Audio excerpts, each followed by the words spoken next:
I hope you're all well. Thank you very much, Tim and Henry, for your presentations this morning. And I suppose part of the thinking for you from my presentation this morning is going to be quite closely related to Tim's presentation around the numbers, and why it is that business owners get to a stage where they struggle to access the kind of numbers that they really need to help optimize their success. So the question is, why do you need to professionalize your finance function? I'm being asked that all the time by business owners that I see. So why do I need to do this? Because actually one of the key factors that determines whether a business thrives or fails actually comes down to how effectively the business finances are managed. We all hear stories about businesses going bust, or sadly having to go into receivership, or having to dispose of their trade or assets simply because they ran out of cash.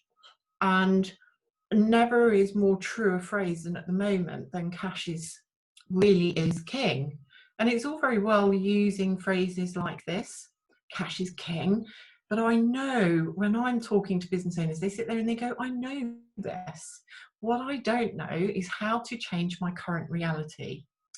And so part of growing a business is your functions need to grow and change and develop with you and be fit for purpose for how your business is at the moment.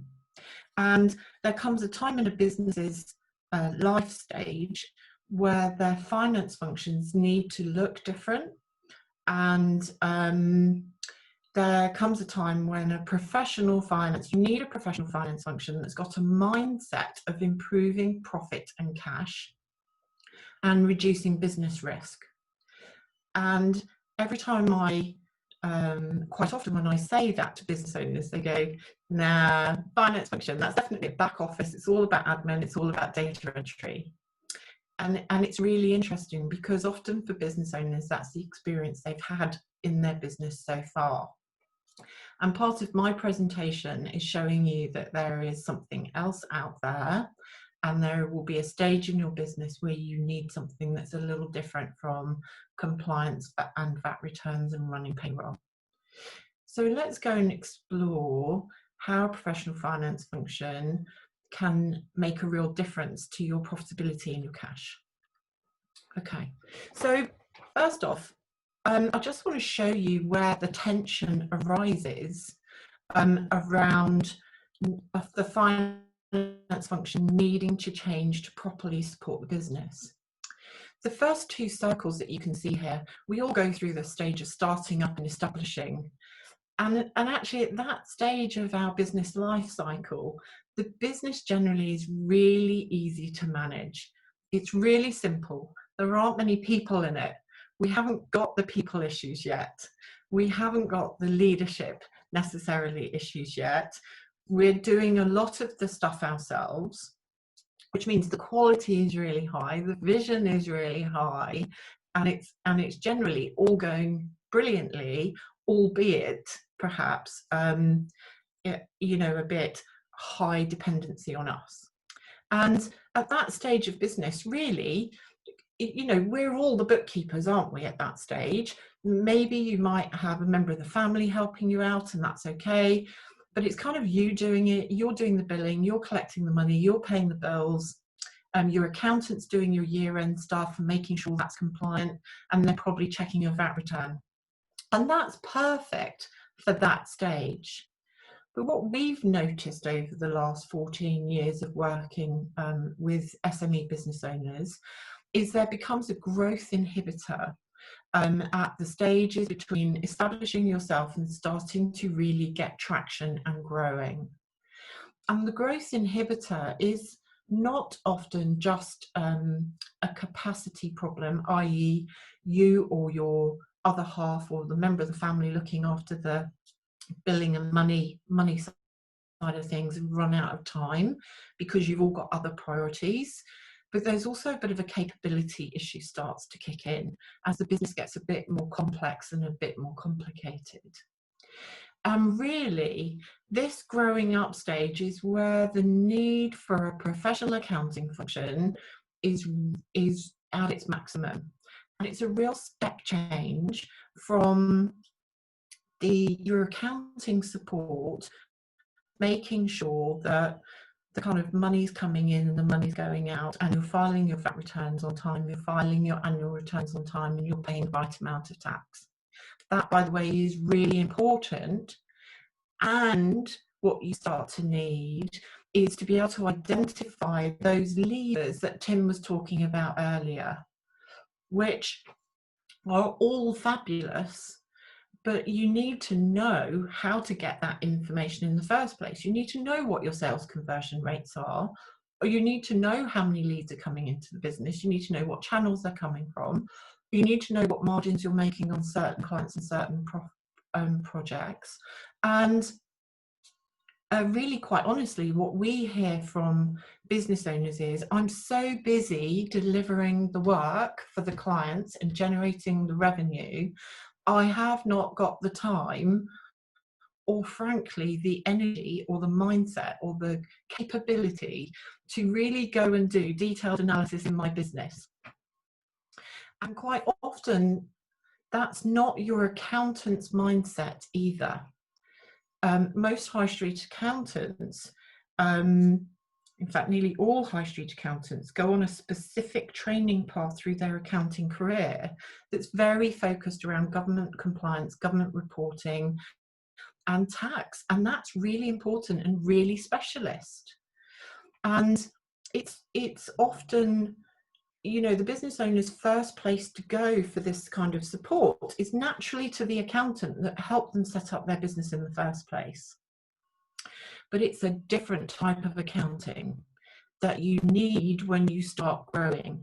You need accountants that are used to working in business, and an accountant and a finance function that is used to focusing on commercial results, profit, cash, and their different skill sets, and we're trained differently. So in that growing up stage, what you're really getting, the step change for you is capability. It's people who know how to produce information and help you understand it, so you can go, oh, okay, 90% of my clients are actually worth less than £100 a year to me, and I've got the top 20 clients, or 10% of clients, are the ones that are generating 90% of all my revenue. You know, if you can start shifting some of those numbers, then you'll make a real difference for your business and how busy you feel. And there comes a time, the thing is, what we know is that business owners don't know how to access this accounting support. There is traditionally a mindset of there being, I need somebody full-time, or I need one person doing everything. And the thing is, in every function, one person trying to do every level of skill often isn't the best solution. You need somebody looking after the day-to-day, somebody producing some information to help you and your business coaches ask and answer those so what questions. So what if we wanted to improve our bottom line by 10%? Let's go and have a look and see what we're doing at the moment in all of those different levers. So this is the stage that businesses get to, and some of you may feel that that's where you are at the moment, or you've got a heads up of this is what's coming as you grow. So what are the elements of an effective finance function? It's really easy, actually. You need capacity, the pink box. You need enough time of a body or systems to help you get through all the work. The bit that is often missing as businesses grow is good systems. Systems are critical and have a massive impact on the amount of capacity, time you need of somebody, and you need good processes. Processes that just work really easily, best practice, Because the thing around having an effective finance function is not all about optimizing opportunity for you or giving you great information, improving your cash, improving your profit. It's also about removing your business risk as much as possible and reducing that. So you need good systems, good processes, and the step changes, you need people who are capable. Somebody who's done all this stuff before, who is almost ahead of you. As a business owner, they've worked in businesses where you're going to, your next stage of growth. They know what that needs to look like, and they can bring all that learning and best practice into your business to keep you safe and help you grow faster so you don't get stuck. So they're all bits. So what holds back a finance function then around this? I'm going to focus on processes and systems really. So around systems, you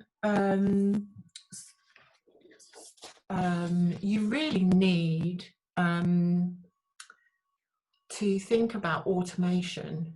Accounting technology and apps are changing so much at the moment, and you know, we invest a lot of time keeping up to date with all the new technological advances and the use of artificial intelligence.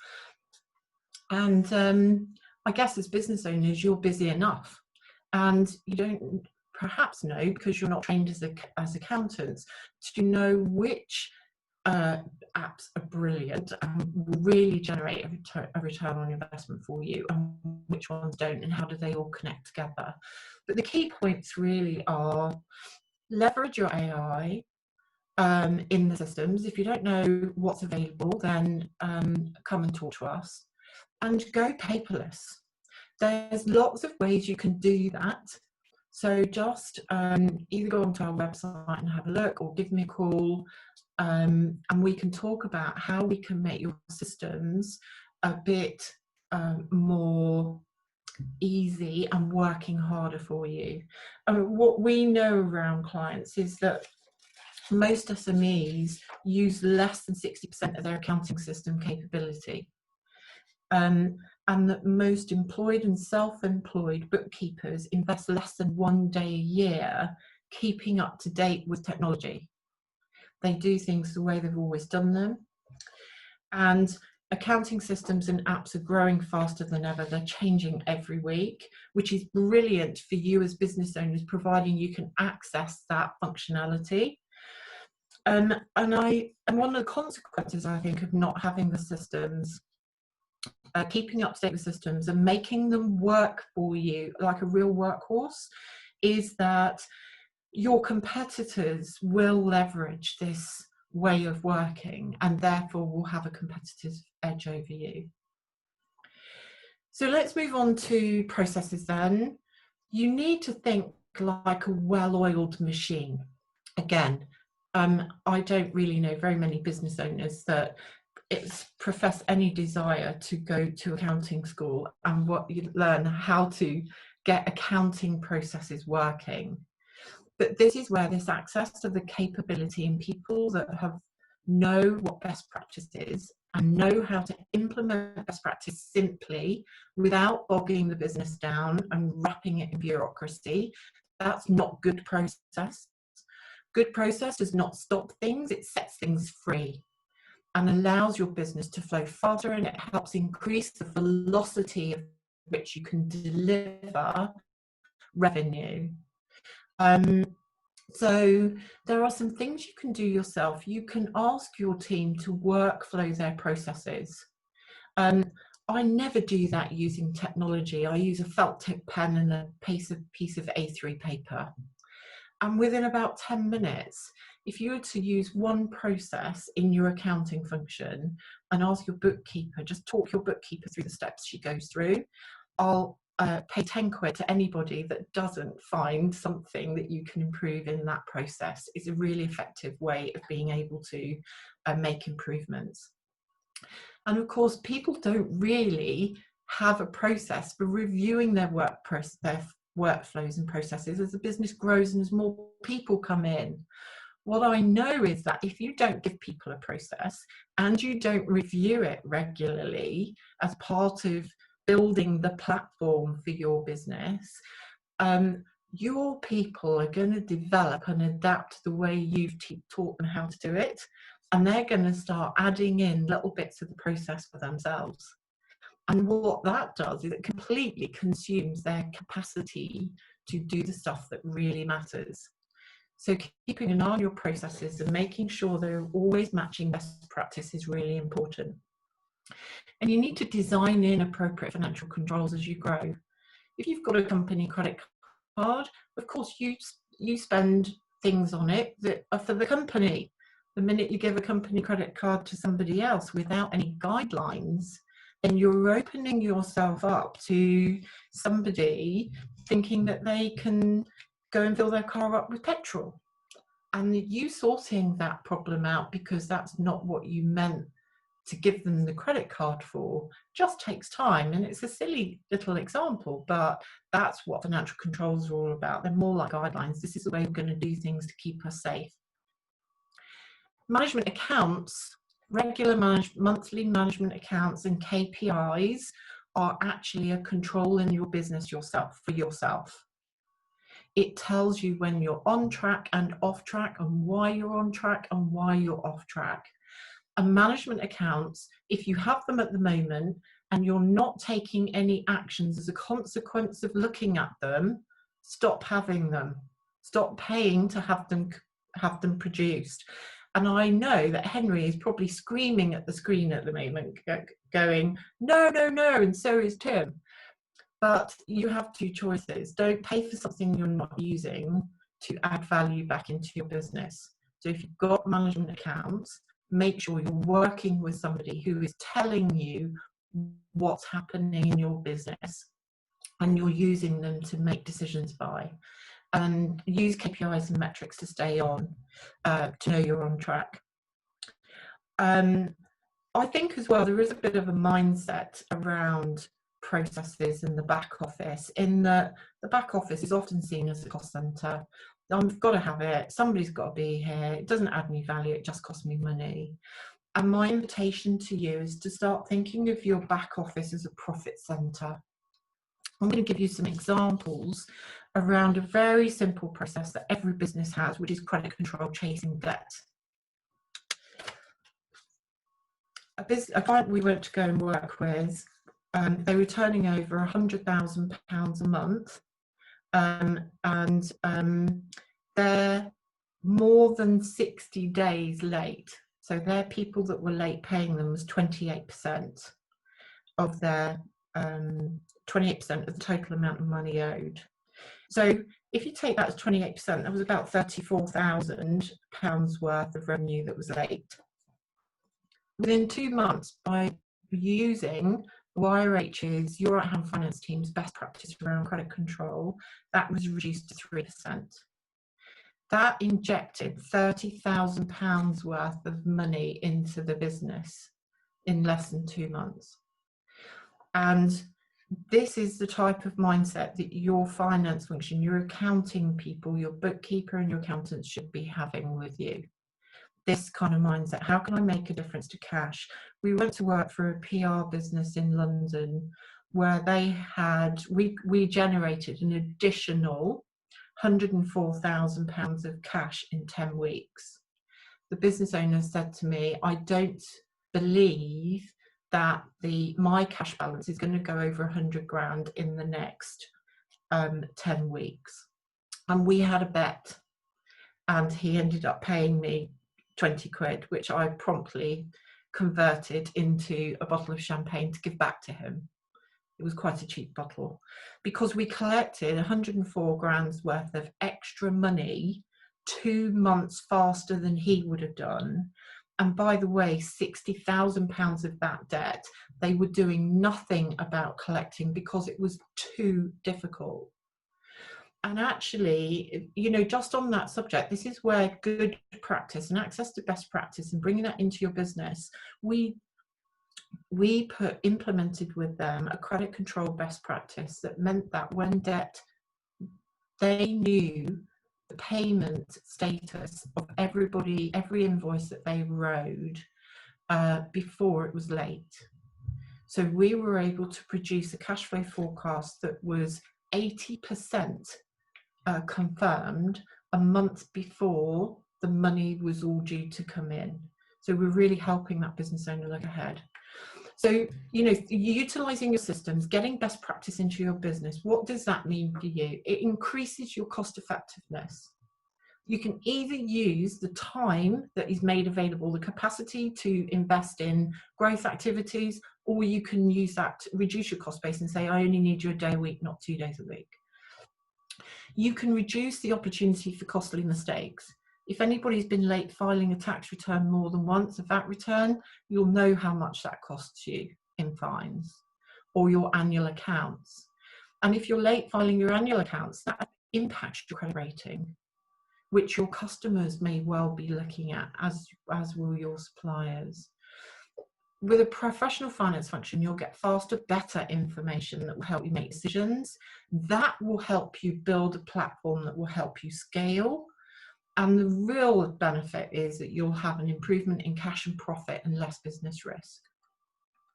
So this is how you can contact me. If you want to talk about credit control, we're running some workshops around that at the moment. If you really want to have a cash boost, the feedback that we're getting from the market around our credit control workshops is varying now. Business owners are very concerned about whether or not they're getting paid. So we've created a workshop to help you do that and share our best practice. So that's how you can get hold of us. I'm going to hand you back to Tim. Thank you so much for your time. I hope you found something useful in this presentation.